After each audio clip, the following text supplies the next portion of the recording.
pause this.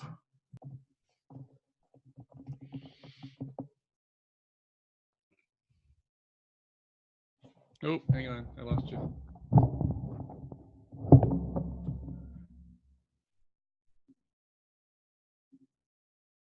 Sorry, Shane. I can't hear you. Can you hear me now? Yeah, I can hear you now. Yeah, you know what I did? I pressed mute on my microphone by accident. So, Okay, perfect. awesome. Okay, so today I've got Erwin Szeto with me, the host of the Wealth Hacker Conference in Toronto, coming up on November 9th. And I thought we met probably 2 months ago at an event that a mutual friend put on. I was on Erwin's Top 10 Canadian podcast recently, and I thought it would be kind of cool to have Erwin on my show and talk about the Wealth Hacker Conference and really just kind of talk a little bit about some of the real estate that you're doing right now, because I think it's pretty fascinating. And the conversation was a little one-sided last time on me, so I want to find out about Erwin this time. So maybe you can kind of kick us off with like who Erwin is and a little bit about you as a person. How much time you have? So I tell everyone who knows me well, I'm no one special. I just think I'm a little bit more motivated than most. Yeah. I'm a child of immigrants. My parents came to this country when they were 17 years old. I thank them all my life and every day for giving me the gift of being a Canadian, the greatest country in the world. So pretty typical upbringing. I was taught that to go to school, get a good job. Not much around investing though. Yeah, it was funny because I went to business school, and business school prepared us for really jobs. Yeah. Right. There's only one ever mention of real estate, one ever, and it was like a lunch and learn by a local commercial real estate brokerage. Yes.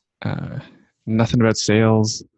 Very very limited on sales. And then even what they even taught us about stocks was very, I don't know how you say. It's funny because it was in the middle of the .com bubble bursting that we're learning about how to value stocks, and none of it made sense to me. But anyways, so I graduated right after 9/11. So the horrible job market. I was unemployed for at least 6 months. What did you think you were going to be? Like, what were you kind of coming out of business to? Like, did you have an idea of what your job was going to be? Didn't even know, because I didn't have good guidance back then. Like my parents, I love my parents to death. Yeah. My dad's a doctor, and that wasn't the field for me. I wasn't as strong a student. I didn't have interest in chemistry, stuff like that. Yeah. So like my dad does well, my family does well, but that wasn't the path that was open to me. So the guidance wasn't really there for a path of entrepreneurship or coming into a pretty bad market. Yes. So I was unemployed for quite a while. I eventually got into so for a large part of my career, I was a business analyst in various degrees, senior analyst, whatever, stuff like that. I started working for marketing firms in tech. And then I remember one day, so I remember I'm only like a year into my job, maybe not even, right? Yeah. I opened my paycheck. So this is a horrible economy. I think my first salary was like $35,000 a year. Yeah. And I had 30 grand in student debt at the time too. Yes. And a girlfriend that lived out of town and car payments. And I opened up my paycheck and I was like, this isn't going to work. And it was at that time, my girlfriend, her dad was actually pushing us both to start investing in real estate. He gave us the book, Rich Dad, Poor Dad. Yeah. And it was around the age of 25 where I actually started taking it more seriously. Like, this job stuff is not working out. I don't see how I get ahead.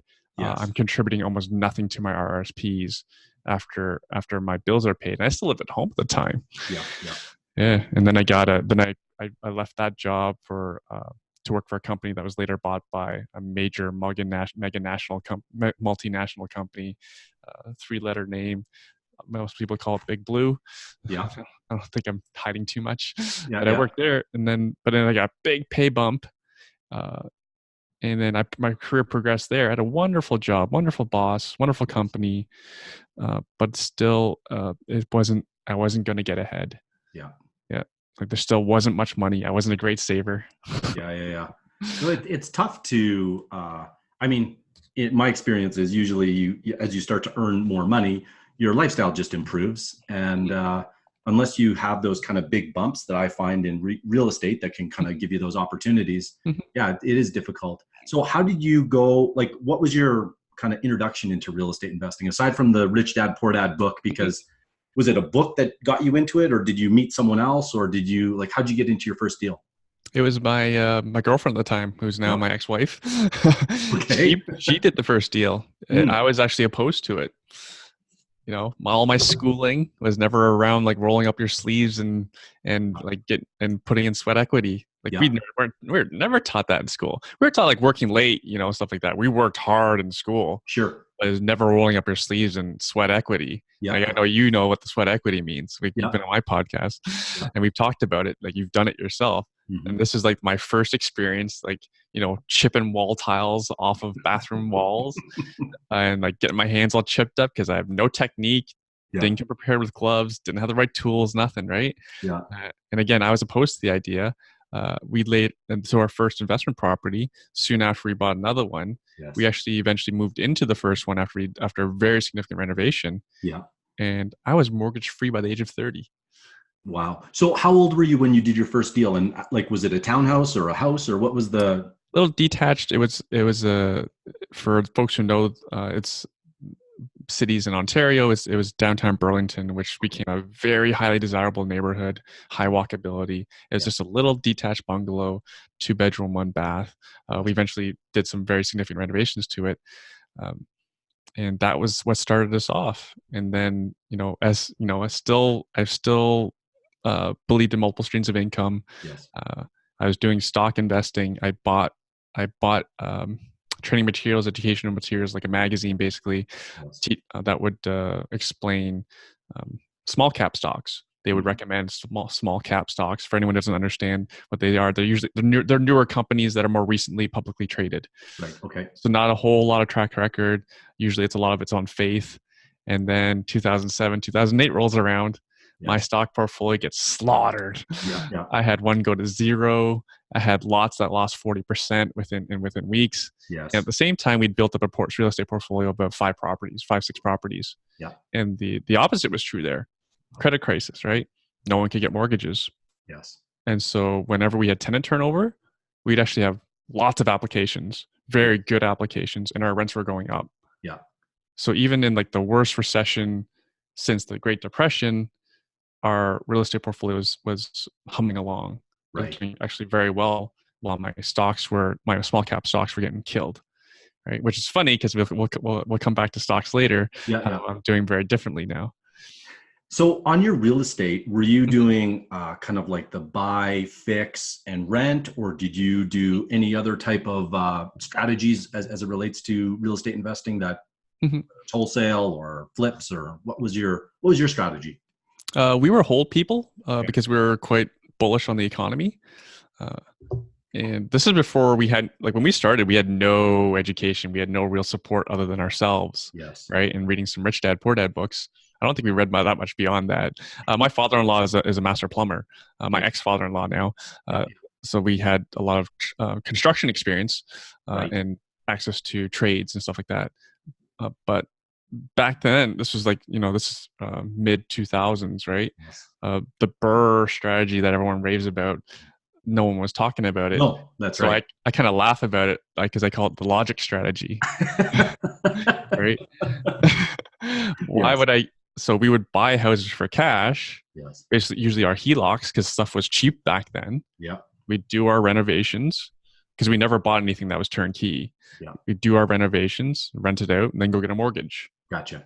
Right, which I believe is basically what the BRRRR is these days. But we didn't need private money back then. It's just stuff was cheap. The first property we bought for like 150 something thousand. I know, it's unbelievable, isn't it? Yeah, and that same property is worth probably like 600,000 now.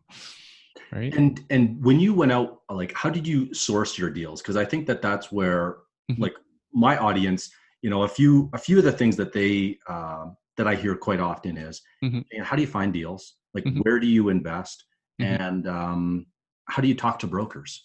Right. And so those are some of the things that I hear often. I wouldn't mind just getting your perspective on that. You could take any of them or all of them.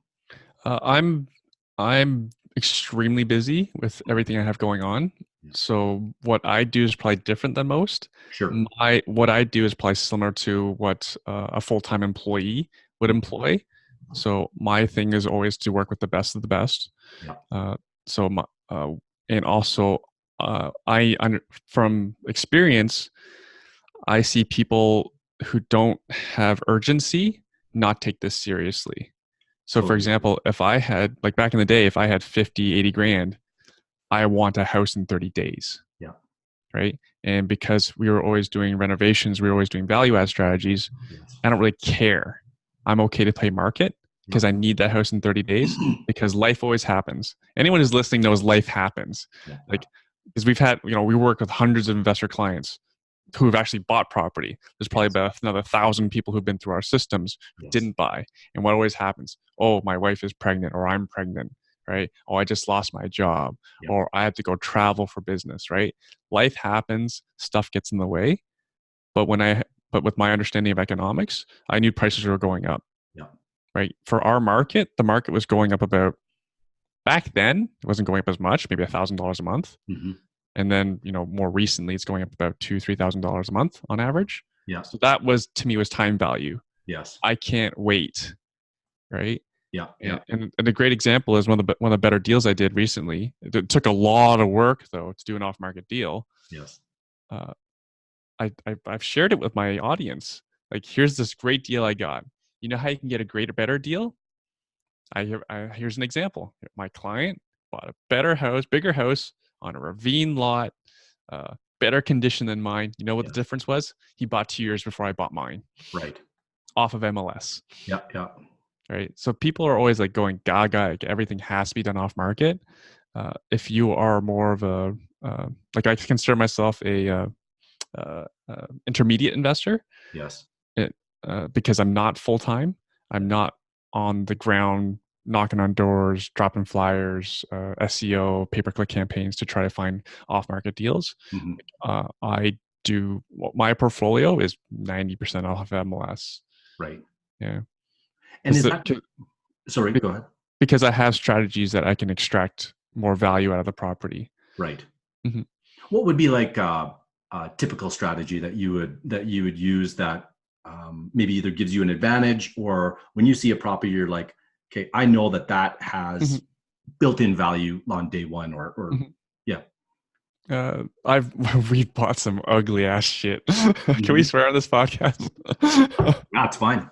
I remember one of our earliest properties. Yes. It was filthy. This family didn't clean anything. Yes. Like the walls were brown. I don't know from what. Just I don't understand that. The backyard was just, every square foot had a dog pile of poop on it. It was no one would buy this stuff, right?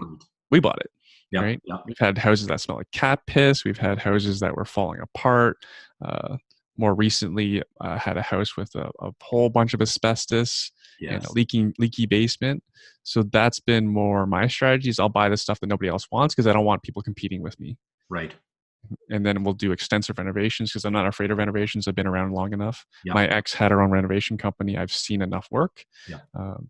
Because of my relationships with contractors. I'm not afraid of that. Yes. And yeah, that's so big value add. So for example, I do the last 4 properties we did, for example, 4 of them were legal basement conversions. Okay. And then the most recent one was a student rental, just because it made sense. It was so close to the university. Right. Mm-hmm. Yeah.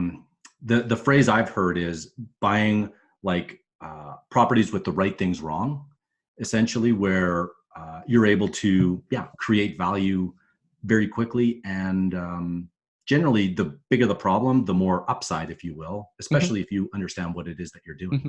Right. Okay, so and I've bought some prettier properties too, though. Like for example, when I was doing like even with the I've bought some pretty properties as well that wouldn't need like a whole lot of work for the basement. It could be like a $30,000 job to get their basement ready.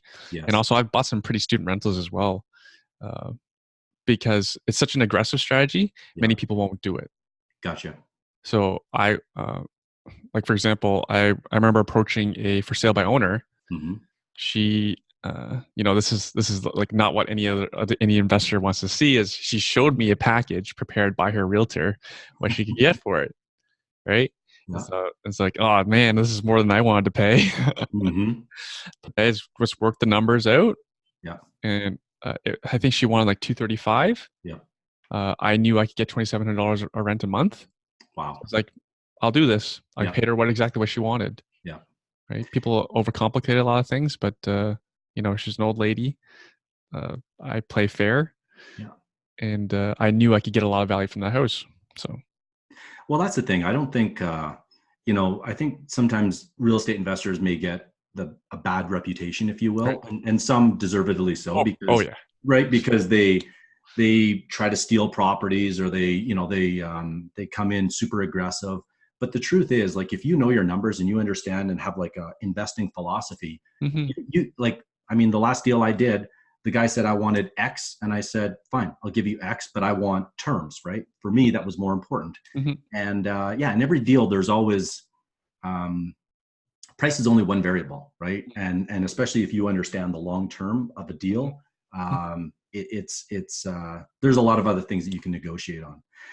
I kind of want to understand. So right now, you're helping other real estate investors as well, buy homes and kind of model your success in investing. Can you maybe talk a little bit about that as well? Because I think it does tie into why you're putting on this Wealth Hacker event, if I'm not mistaken. So maybe just take a step back. That like I consider myself a wealth hacker. You're on your journey as well. Yes. You've done it largely through job and your own investing, and I think a lot of people listening to this start the typical path. Like I talk about Robert Kiyosaki's 4 quadrants, the cash flow 4 quadrants. Right. A lot of us start with a job. You and I both had jobs. Yep. And then we saved for investing, either property, and also we believe we both had other side hustles as well. Yep. My side hustle, other than owning real estate, was I got licensed because I could no longer work the broker I was working with. They just weren't business people. Right. We're like, you're a real estate agent, I'm a real estate agent, so like I feel I can somewhat disparage real estate agents. Absolutely. I mean, yeah, there's a lot of them aren't business people. Yes. A lot of them are salespeople or relationship people, which is nothing wrong with that. I am a business person, hardcore on spreadsheets, hardcore on value add, economics, many of those things like that. Here's a fun test for anyone, because I do this to investors too. Yeah. Go ask a realtor or any real estate investor what has to happen for interest rates to go up. Right? If they don't know the answers to that, they're probably not someone you want to take too much advice from. Right. Right. That was possibly people I was working with. Yes. Right. And that's just like basic question. Like, give me a break if you can't answer that and you work with investors. So anyways, I got my own license to really just trade our own account. We weren't working with anyone. As a really shy person, like years ago, I don't like putting myself out there. I don't like talking about myself. Yeah. And so then we just started trading our own account. I had friends that I had met through another real estate network, and they knew what I was doing, and they knew that they had the same problem I had. They had no one to work with. So then they asked me if I could help them achieve what I had. And so that started the career of my working with real estate investors. That wasn't like because at the time, majority of agents, they were residential agents who would do investors as a side thing. Yeah. Right. I only wanted to work with real estate investors because that's where my greatest value was. Right. So that's what I did. I got really busy real quick. A lot of really good marketing things I did worked really well. For example, I wore a Hamilton Tiger Cats jersey with Mr. Hamilton on the back. Yeah. Right. I was doing things to get attention. Right. And then I had a very successful website and blog and email newsletter. And how did you know that? Was that from your education? Did you kind of learn that, or was that at? I didn't even learn that at school. All those thousands of dollars I paid for business school. Yeah. I learned that from my mentors, Tom and Nick Karadza, and of course, I'm good at marketing. Yes. By the results of our conference, people can judge. We did quite well. But my mentors are Tom and Nick Karadza, and of course, so they are the people who are speaking on stage around marketing and business building, because they literally built their business starting from sitting on the floor of the garage into an 8-figure business. And just recently, they've been awarded Profit 500 for the 4th time in a row. Wow. So they're among the 500 fastest growing private companies in Canada. And what is their business? I've seen these guys online. Are they a brokerage, or are they an education company? What's their? It's kind of like, what don't they do? They are a marketing company, an education company, and they have a brokerage as well. And then, my podcast is called Truth About Real Estate Investing. I'm not trying to plug my podcast. Yeah. It's just how I feel about everything. It's so much easier to tell truths, right? Absolutely. Versus there's so many lies that are being sold to us. If you just scroll through social media, because I've done that too, and I've tried to apply stuff that people are teaching, and a lot of it doesn't work. What would be an example of, like, you can go very specific or broad? What are some of the lies that you're seeing kind of disseminated online that you think are harmful for people? Because I think that's important for someone that maybe doesn't know, right? Because it's hard, I think, for you and I to almost go back 15 years when we didn't understand real estate and put ourselves in the shoes, because once you see something, it's hard to unsee it, if you will. But when I talk to new investors, I'm thinking to myself, like, yeah, I guess when I was back in their shoes, I didn't realize that either. And I mean, I've made a ton of mistakes, like so many mistakes. That's one of the reasons I started this podcast. I suspect it's one of the reasons that you're educating and created your podcast. So, but yeah, back to the question, kind of what are the lies or kind of false things that you see that you think are important for people to understand? I'd actually like to switch that question around to more about what are the truths. Sure. Right. For example, like take Grant Cardone, for example. There's lots of people who don't like him. But you know what the truth though is that if you dig around, because I reference check everybody, right? If you actually, so I know a lot of people who've been through his programs, and I am extremely impressed. Right? I am a results-oriented person. Don't be a little bee. Yeah. I'm a results-oriented person. I only care about results. As long as you did everything ethically to get there, like I only care about results. For example, I had a Grant Cardone university-trained person, a salesperson, door-to-door salesperson, come to my door to sell me internet services. And like, oh boy, here we go. And I'm in sales too, just like you're in sales. And most people that come to your door are not any. And this young man, I think he was 22 years old, and he handled all my objections beautifully. No kidding. And I bought right then and there. Really? Yeah, and he was the best person I've ever seen come to my door. Did you hire him to come and sell real estate with you too? Because it's so hard to find people like that, right? I mean, you take him from selling internet, and maybe he's doing well there, but you put him in like a high ticket sale like real estate, he'd probably crush it. He works for my friends at Grant Cardone Canada, so I would never do something. Oh, I got you.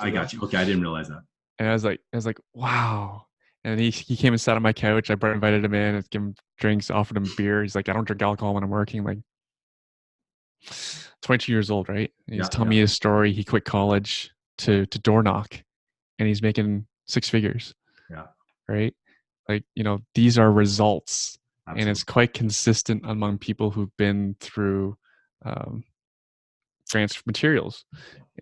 So then on the flip side is I look at other influencers who are out there, and I'm looking for people who've delivered, who have achieved significant results through their teachings, and I'll come up empty. So then, like, why would I be interested in following down that path? Right. And I encourage people, when clients come to our world, we invite them to our meetings, our meetups, go ask anybody how it is to work with us. Do your reference checks, right? Like I don't like talking about myself. I'm not a bragging person, but I have at least 15 clients who've made $1 million from the work that we directly help them do. Right. And then if you count among our clients how many millionaires, multimillionaires we have a lot. We have a lot. And that is what matters. Who gives a crap what I'm teaching, or you care what I'm teaching, stuff like that. But people who enter my world have a significant track record of being successful. Yeah, yeah. Right, because that's my policy. Like, for example, we had a client. He decided not to buy an investment property and instead take a stock course that we were offering. Yes. Right, we would have made a lot more money in the commission. The agent on my team was disappointed. He wasn't disappointed. He just let me know, I made all this effort, and I explained to him, he's going to come back because he's going to make lots of money. Yeah. He's going to come back because he's going to have money to deploy. Yeah. And at the end of the day, what our objective is that when people come into our world, yes, then even if they leave their world, they leave our world as a better person. Yeah. Right? Better for whatever. We've if nothing else, we've shown them that there are people out there that care. Yeah. Right? If nothing else. Because that's what we do. We're here to change the world. We're here to teach people who are interested in learning how to make more money. Yeah. Because I've been down that journey. And even just over the last month, I've never been more clear on my path to financial freedom. Yes. Right? And I don't even have to, and I probably don't even need to ever sell another property. Right? It is a good business that we have to help investors buy property. Yeah. But with my existing portfolio and where my stock investing is going, my stock option selling is going, I could probably do just fine. But there are lives that we need to change, and there are charities we need to support, and that's more important than me having time to sitting on a beach watching Netflix and playing video games.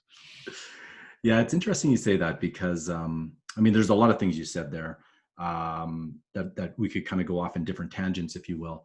But why don't you talk a little bit about the stock options? Because sure. I have been such a steadfast. No, I'll back up. I'm not an extremist in the sense that I think like I know Grant. You talk to him and it's like you should only put your money in apartment buildings, if you will, right? And that served him very well, for sure. And I like apartments as well. But I also broaden my horizon. I like retail, industrial, and so I'm a bit more opportunistic. Right. But that makes sense for you because you've seen how to make money in all those things. That's right. Right. You have track record. You've seen track record. Yes. So it makes sense. So who's to argue with you? and I've got mentors that have kind of shown me, and so I've learned it. And then just in the last 2 weeks, you and I have been kind of going back and forth on Messenger, and you're talking about your stock options. And I was because I'm open-minded, I thought, okay, I got to learn more about this. I got to be, at least if anything else, I'd like to understand it so that I can make a decision as to whether or not it's for me. And so now you've got me very intrigued because, there's multiple ways to get to financial independence, if you will. So maybe talk a little bit about that, because it seems like it's I don't think many people are aware of it. I'll put it that way. No. If people were, and that's the thing, like, if you're not aware of it, you don't know. How many people you talked about, like, who said, like, don't invest in real estate, it's risky. Yeah. Right? Absolutely. And then you say stock options to people, and people are like, "Oh, you can lose everything." Yes. Right. So to take a step back, because I think it's good to share, because I've had a lot of people come up to me and say, "No one's ever told me that their Airbnbs are unsuccessful." So I'm not saying short-term rentals don't work. My property did not work for short-term rental. So I have a property in the suburbs of Hamilton. Yes. And it was student rental, wasn't working out. It was getting roughed up too much. Tried an Airbnb strategy so I spent like $15,000 to fully furnish it. Summer went great. September, not so much. The rents, my expected rents were actually falling below what it would rent out as a single family. I have a couple properties. I didn't want more exposure to our very tenant friendly laws. So this is just a business decision. Sure. And then back in so about 2 years ago, I met this gentleman named Omar. Yes. And he said to me, he's really successful. And then he said to me, "Do you know what I do?" And I go, "You do stock stuff." That's my understanding. Yeah. He goes, "No, I sell options." And then he showed me he told me about how much money he was making at the time. I don't even know how many houses he has, but today he has over 30 properties, 100 plus doors, largely funded by selling stock options. Wow. Right. So you have my attention, right? Yeah. Told me to read 2 books. I read 2 books. These two books that have to read them. Yeah. I ordered them, crushed them. I don't even read that much, but I crushed both books within 2 weeks, and then I did nothing. Because I didn't think I could do it. Did it sound complicated? It can be, yeah, okay. Yeah. The thing is, just like real estate investing, though, it can be very complicated. Go apply for a mortgage. That's right. Complicated. Yeah, absolutely. Yeah. Once you've done it once, it's not that complicated. But if you've never done it, it seems overwhelming. Yeah, I get it. Go do a home inspection on your own. Right? It can be complicated. Yeah, you just need help. You just need a lot of help, especially, as like someone like yourself. If I had like $500,000 and like Shane, let's invest together. Yes. Couldn't you make me successful by tomorrow? Get me into a good deal by tomorrow or next week or next month? Well, if it was in my deal, yes. But if it was, that's what I mean. If it was you trying to do it on your own, it would take some time for sure. Right. No. Like I'll pay you a massive commission. You make sure I'm successful. Yeah. Is there a good chance you're gonna make me successful? Yeah, absolutely. Right. This is the same thing in this specific area of stock options. Gotcha. So I did nothing because it seemed too hard. I'm busy. I have young kids. I have a business. I have property. And then I ran into Omar again at a lunch. We just both happened to be at the same place for lunch, and he came, sat down with us, and he told me, you should do stock options. Like, oh yeah. He goes, you know Adriano, your electrician? He goes, yeah, I know Adriano. He actually did the knob and tube wiring in my Airbnb house. He goes, yeah, I know Adriano. He goes, he's my electrician too. I taught him to trade. He made 6 figures in his first 12 months. And I'm like, he did what? Because I know Adriano. Yeah. Right? He's an electrician. Yeah. No financial background. Yeah. And he can do it. Maybe I can do it. I talked to Adriano, verified it. He loves it. He's doing wonderful. He's disclosed. He's making over 6 figures. He's on making an average of 30% returns, even with some mistakes. And so then I started, and then to talk about real estate. Without the stock option, my wife and I have never sold anything unless it wasn't working. Right. We haven't sold anything in like 4 years. I always believe that monopoly is won by owning property, never selling. Yeah. The only time you ever sell is when unless you have a better opportunity. Right. So here I am with a house I can't rent for more than single family rent. I have a lot of money tied up in it. I don't really want more exposure to our tenant-friendly laws. This is one of my 10 properties, right? Yeah. It's not like I'm liquidating everything. And now here with the stock options, I've collected over $800 in cash on a $10,000 portfolio, $10,000 bankroll. Yeah. In a month. Yeah. Right? Like in our market, in my friends' markets, like Hamilton, Barrie, Oshawa, like we're all putting in a lot of money to try to get $500 cash flow a month, usually in legal duplexes. Yes. Right? $500 cash flow a month. But think of all you had to do to get there. And here I am. I can do this in 30 minutes a day from anywhere in the world. So I have this new skill, and my mind is now holy, every bad word you can think of. Yes. I have a much more clearer path to being able to be truly free. Yes. Because even if you own real estate, you're not really truly free, right? You're still tied to it. No, there's work, right? I mean, and there's work. Yeah. But I'm not disparaging real estate because I've made a ton of money with my own portfolio. Yeah. Right. I still believe it's the best way to create wealth, but I can't get the same yield I used to, as in like cash on cash return. Sure. Versus this is all liquid. Right. A lot of it's cash. I actually have that cash sitting in my account that I can go take out and spend. Yeah. Right. And then my wife's told me not to talk about accounting. So talk to your own accountant, but there's very tax optimal ways to report this income. Talk to your own accountant, I'm not an accountant. Yeah. And then just to explain, because I know you're interested in learning a bit more about this, because the first thing people say, oh, this is risky. And I said, well, actually, I'm trying, so to to try to explain what it is I'm doing, I am getting paid to buy stocks at blue chip stocks at prices I want anyways. A lot of these stocks even pay dividends.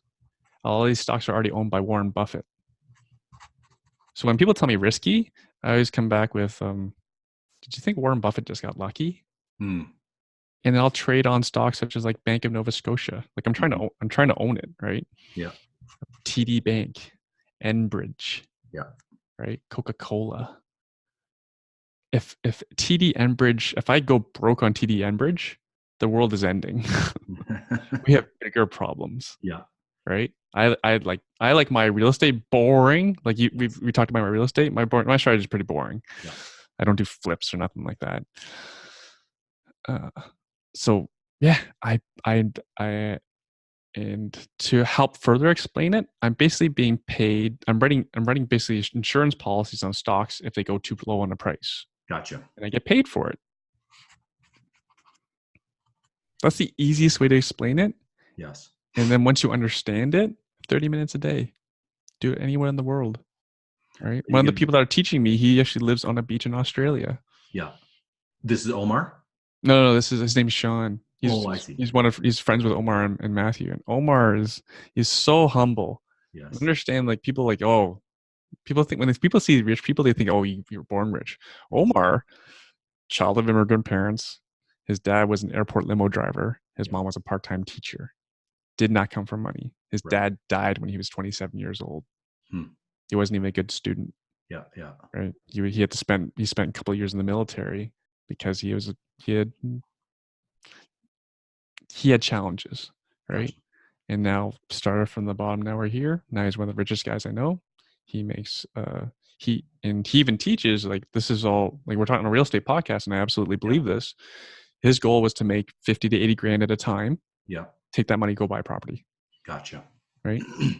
And then once you do your BRRRR, or your logic strategy, as I call it, do your reno refi, take that refi money, put it back in your account to make more money. And just keep recycling. Keep recycling. Because still at the end of the day, like, cash to me, stocks to me still feels not as real as real estate. Right. Very true. Yeah. Right. So I'll still continue to do both. I'm just selling one property to fund my account further, because, like I said, I made $800. Right. Yeah. I'd like to add some zeros to my account. Yeah. In order to, earn. I'm trying to get between 2 to 3% a month. Gotcha. Right. And is this something that you're going to have a chance to talk to Grant at your Wealth Hacker conference? Is this something that you're going to try to pitch him on? Because I don't know. I want to be there and hear. Grant's pretty set in his ways. Like, his business focus is largely Cardone Capital, which is the apartment building company that owns like $1.2 billion of real estate. But on if you go back to like his interview, the best interview he's ever done, I think, not best, I think, it's more about how people, he often comes off as brash, and like he's always showing his rolls and his Gulfstream plane, right? But then that's what people know of him, and that's what people judge him on. Yeah. They don't actually know who he is. And then he did an interview on you can find on YouTube called the London Reel. Yes, that's a great one with Brian Rose. Yeah, it's a great one. Absolutely. And I forget where we're going, but I believe with Brian asked him, like, what would you do if you were to reincarnate? What would you come back as, like, business wise, right, folks? Yeah. It's not like a unicorn. Yeah. And he said, I'd like to come back as a hedge fund. Yeah. Right. Because that's what we're kind of doing. We don't like my own investing with the stock options stocks. So specifically, I'm selling naked puts for the most part. Yeah. Like a lot of like mutual funds, for example, they are very restricted in what they can do, versus hedge funds they don't have the same restrictions. Yeah. So because hedge fund extremely scalable, and no tenants. Not disparaging tenants, but I have lots of wonderful tenants. Yeah. But you get the occasional bad apple that makes it really difficult for you in a tenant friendly legal environment. So yeah.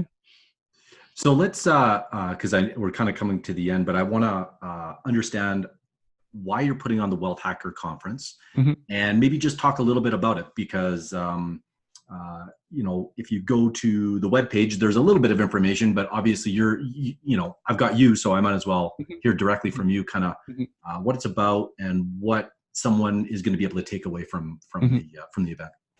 So kind of like what we talked about earlier, yeah, there are so many lies out there. Not lies, it's just people selling stuff. It'll work for some people, for the majority it won't. Yes. So here we are putting on the conference that I've always wanted to attend. Gotcha. Everything I've always put out is something that I would want to be a member of, a client of, a user of. Yeah. So in terms of a conference, this is the 3 pillars of building wealth. 3 pillars, right? One is business. You study anyone who's rich. Yeah. Right. I'm a results person. Study anyone who's rich, like Tiger 21, I think they're called. Like where is their money? Business, as in they have businesses. Yes. They have real estate. They have public and private equities, which means and for myself, it's going to be stock options primarily. Yeah. Right. So we're teaching all 3 areas, and my heart goes out to all those people who cannot get by in life financially, and it's largely because they just haven't been taught. Right. I totally agree. Yeah. Right. You went to school. Did they ever talk about investing in real estate? Right. Well, that's one of the biggest frustrations I had was almost following, because online it's very easy to come across as successful and wealthy but you don't know if the person got successful selling the course on how to be successful or if they actually made a bunch of money doing commercial real estate or stock options. Right. And that was always the biggest frustration, because I ended up going down a lot of the wrong paths, I think anyways.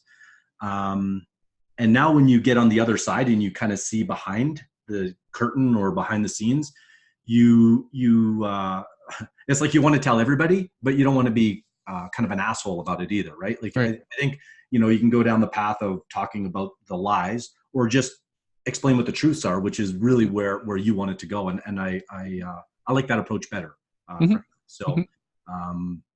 Anyways, I know I kind of went off on a tangent, but yeah, that really resonates with me. So that's why I bought a ticket. I mean, I'm going to be there on November 9th, VIP. I'll get to, meet Grant and obviously, chat with you some more and some other people. So, it's going to be beautiful because, we've been very lucky to attract the audiences that we have.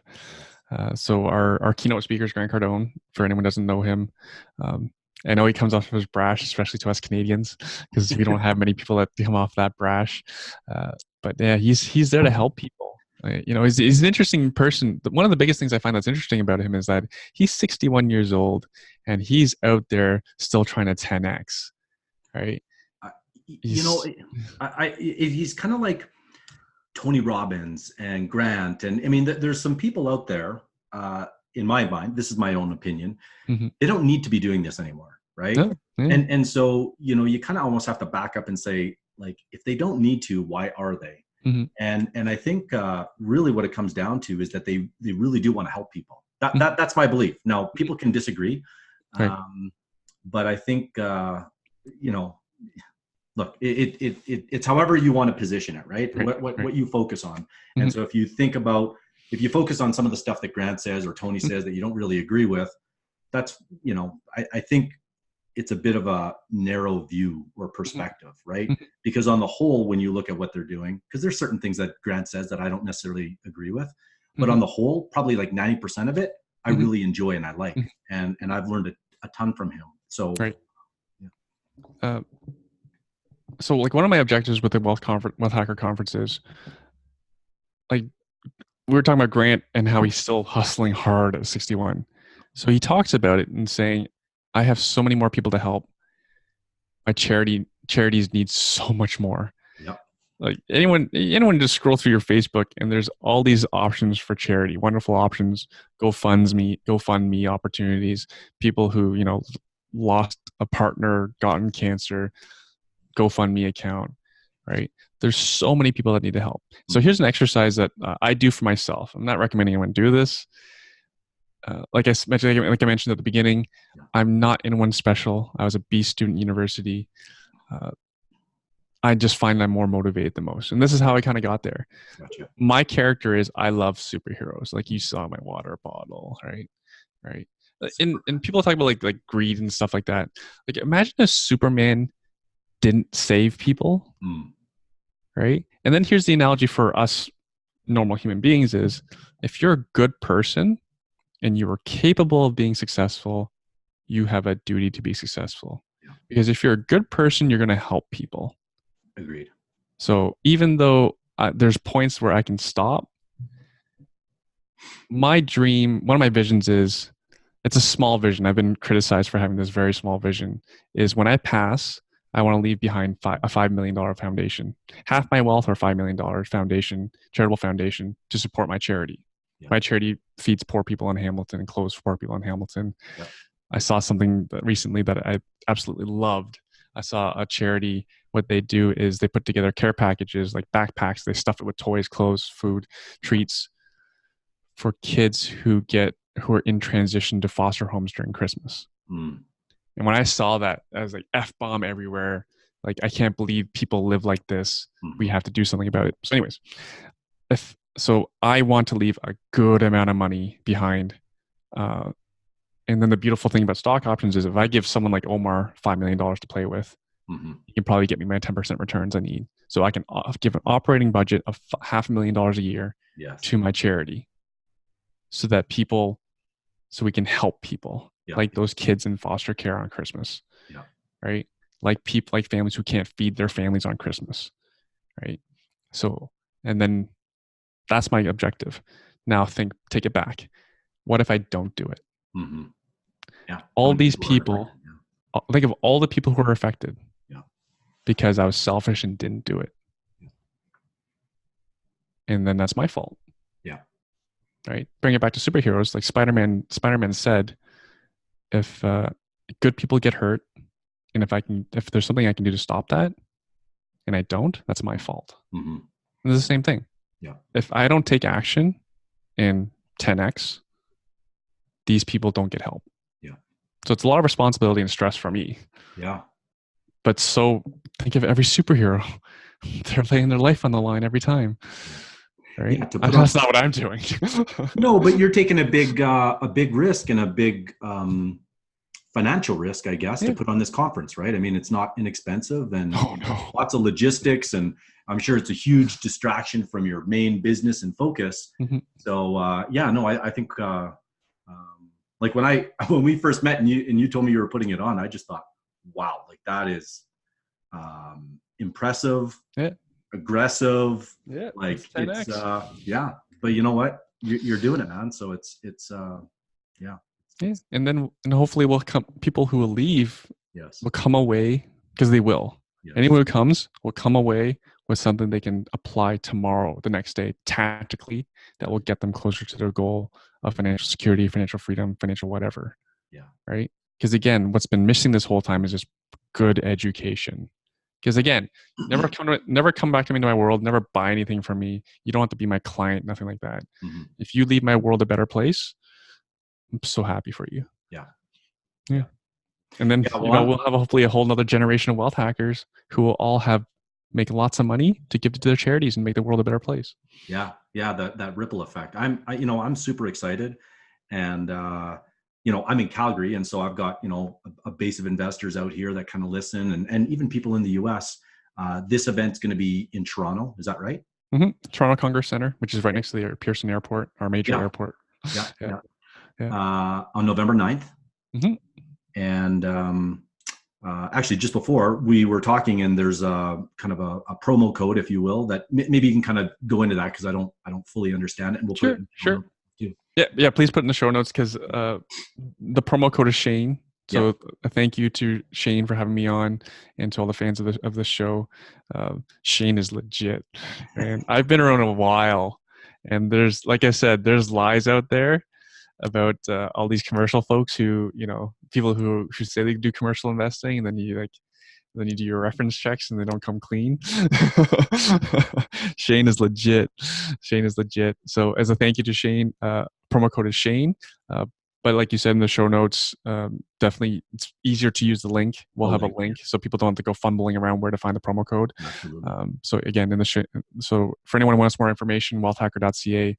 If you're if you're tech savvy, you can find the promo code. You can just type in Shane, and you'll find your way there. Shane has kindly offered to provide his your book, soft copy of your book, to anyone who buys a ticket. Yeah. And we look forward to seeing everyone there, because we got to change some lives. It's way too much financial hardship out there. Yes. And people talk about like, oh, money is the source of all evil. Understand that if you're a bad person, yes, money will make you worse.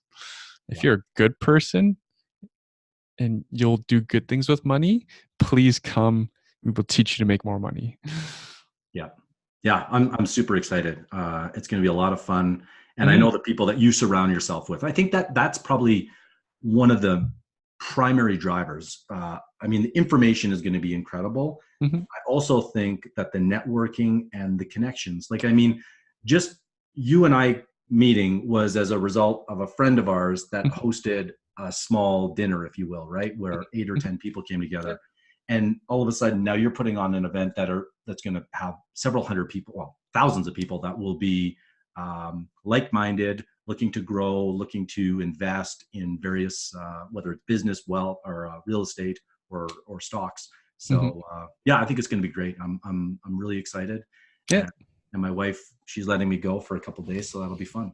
Awesome. Yeah, it's gonna be a fun time. Yeah, our mutual friend Jay's coming too. He's got a VIP ticket, so you'll be sitting next to him, maybe. Perfect. If you guys are still cool. Yeah. No, we're still working together, so it's good. Excellent. So yeah, thank you so much for having me on. Yeah, no, this was great. I appreciate it. And for anybody, we'll have show notes below in terms of how you can get a ticket to the Wealth Hacker Conference. And if you do go, come say hi to me. That'd be great. It'd be great to see you. And I'll look forward to seeing you out there as well, Erwin. Awesome. Thank you, Shane. Thank you, buddy. Thanks.